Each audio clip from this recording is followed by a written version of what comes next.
જય ગૌ માતા। આજ રોજથી લીલિયા મુકામે દર ગુરુવારે પ્રાકૃતિક સ્ટોલનો શુભારંભ થવા જઈ રહ્યો છે।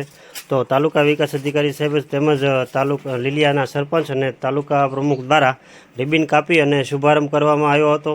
હવેથી દર ગુરુવારે પ્રાકૃતિક ખેતી કરતા ખેડૂતો પોતાની ઉપજ લઈને ડાયરેક્ટ ખેડૂતથી ગ્રાહક સુધીની સુવિધા ઉપલબ્ધ થશે અને લીલિયા તાલુકાના અને આસપાસના ગામ લોકોને અહીંથી જે પોતાની ઝેર વગરની જે દરેક વસ્તુ શાકભાજી ફળો અને અનાજ આવતું હોય તો ઝેર વગરનું ખરીદવા માટે અને પોતાનું આરોગ્ય સારું રાખવા માટે આરોગ્યપ્રદ જે પ્રોડક્ટ છે એમનો વધુમાં વધુ લાભ લઈ અને દરેક જનતાને આમંત્રણ છે કે દર ગુરુવારે અમારા સ્ટોલની મુલાકાતે પધારજો અને તમારા શરીરમાં ઝેરી કચરો જાય છે એના કરતાં કંઈક સારું ખાઈએ અને આપણા પરિવારનું કંઈક સારું કરીએ તેવી ભાવના સાથે જય ગૌ માતા।